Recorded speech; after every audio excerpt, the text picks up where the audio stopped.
Hi, my name's Steve Greenfield, and I'm running for Congress in New York's 19th District. I'll start with the words of a great American who was with us much too briefly, who was my childhood inspiration and remains so to this day. Men of reason should no longer debate the merits of war or means of financing war. They should end the war and restore sanity and humanity to American policy. And if the will of the people continues to be unheeded, all men of goodwill must create a situation in which the 1968 elections are made a referendum on the war. The American people must have an opportunity to vote into oblivion those who cannot detach themselves from militarism. And so we are here because we believe, we hope, we pray that something new might emerge in the political life of this nation, which will produce new structures and new institutions and a new life for mankind. That was Dr. Martin Luther King in his Three Evils speech. The Gulf of Tonkin resolution was in effect for only 3 years at that time, and active warfare was being waged in only one country and by one president. As compared to the more than 18 years we've been at war now in 7 countries, started and waged by 3 presidents from both major parties. 7 months later, before this dream could be realized, Dr. King was killed. The incumbent member of Congress in New York's 19th District, Democrat Antonio Delgado, has voted to continue all of our non-defensive wars and occupations, which have already consumed over $7 trillion in public funds and killed hundreds of thousands of innocent people. He has voted for the biggest increases in military spending since Reagan, including the creation of a space force, as if there's a developing threat in outer space that needs to be addressed while over 27 million Americans are still without any health insurance. And more than 38 million Americans below the federal poverty line die 20 years younger than average. And the United States, with a $20 trillion GDP, ranks in the mid-50s worldwide, behind many third world countries in both maternal and infant mortality. But Mr. Delgado, a Democrat, supposedly a liberal, voted to waste billions of a shockingly debt-burdened federal budget carrying a $1.1 trillion deficit. Yes, we're over $1 trillion now, double Obama's final deficit, on militarizing outer space with Donald Trump as its commanding officer. He's proposed nothing to alleviate that grinding poverty and the large-scale crime and early death it imposes on millions of Americans every year, including here in the 19th District, where the poverty rate is higher and household income lower than the national average.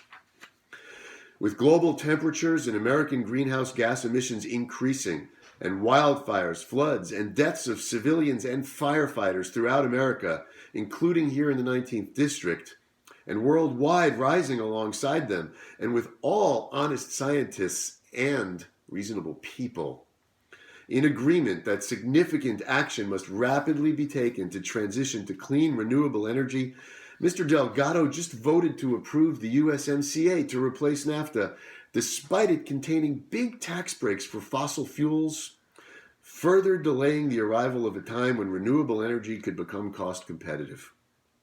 He isn't sponsoring even the most modest climate legislation already submitted by his Democratic Party colleagues, all of which he has rejected. Instead, he's promoting a long-term study bill, as if we don't already know what needs to be done, and as if the floods and fires will sit around waiting while he studies. He sits on the Agriculture Committee, which every farmer in the 19th District knows is dominated by the giant monopoly agribusinesses. Yet despite his experience as a corporate litigator, Mr. Delgado has not lifted a finger to protect local family farms by pursuing enforcement of existing anti-monopoly laws or proposing new ones that would place the farmers and all small businesses and independent contractors of the 19th District on a more level playing field in their respective markets.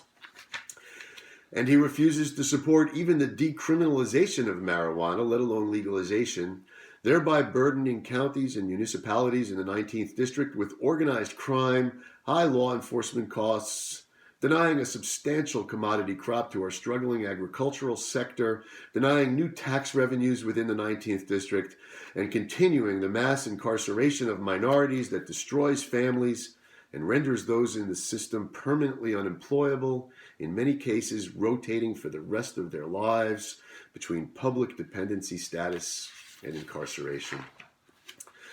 As the immigration and refugee crises continue to mount, with children and even American citizens dying and thousands being sexually abused and medically neglected in the most inhumane chapter of American immigration policy history since the Immigration Act of 1924 led to the shipping of Jewish refugees back to Europe and death in the Holocaust, including numerous arrests and detentions here in the 19th District, Mr. Delgado's response has been to vote to give Trump billions of dollars in new funding for expanding mass detention centers.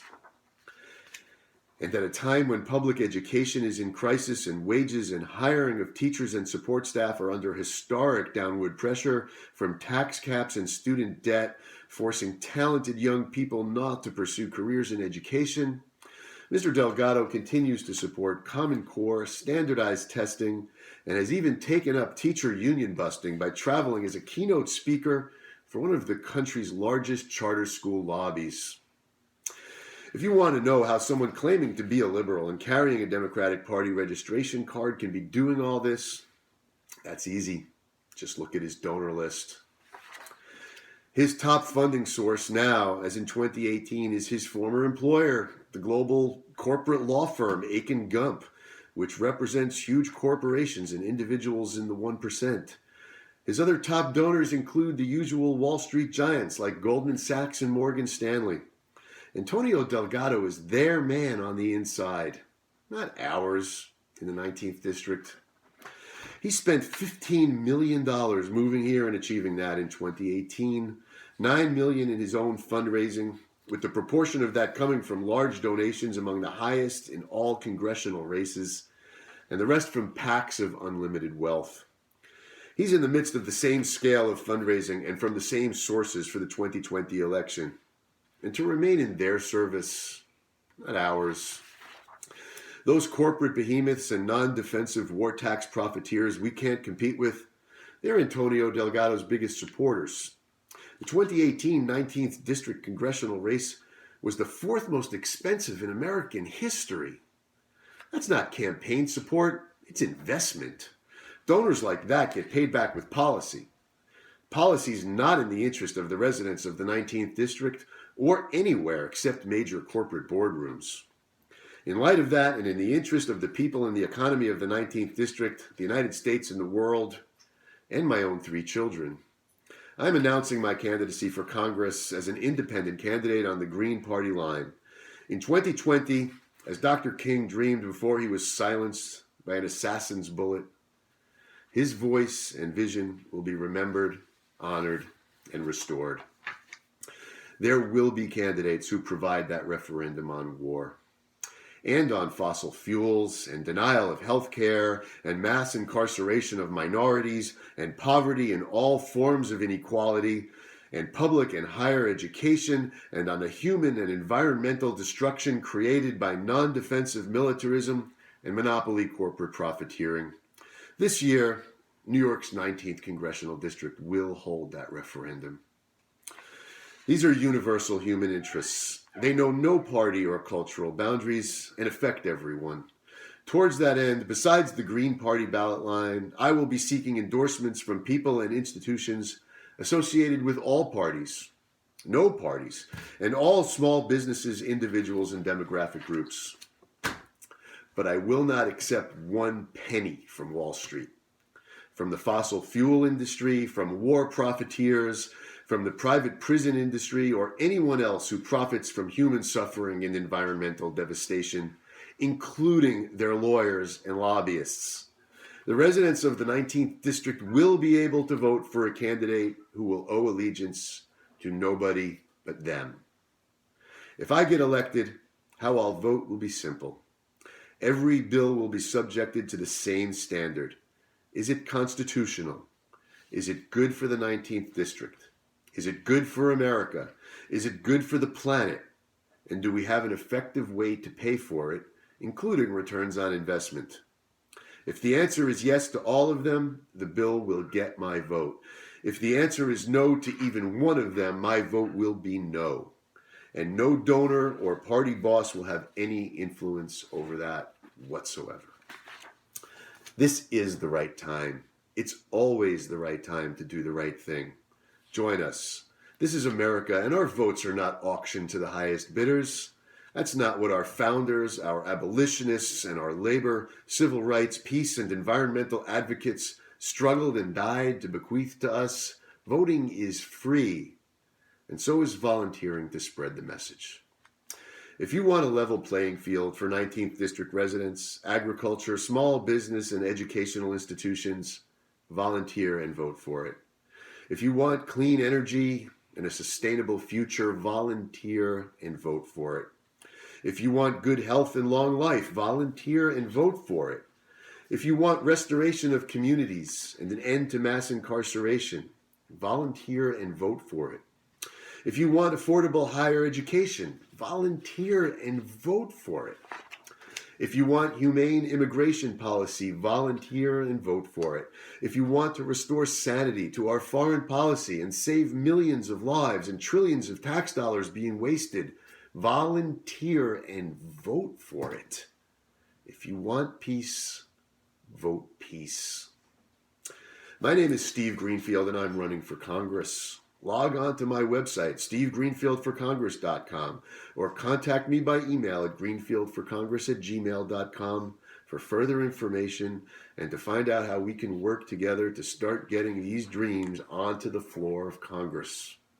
Thanks very much for listening, and I look forward to hearing from you and meeting you and earning your votes.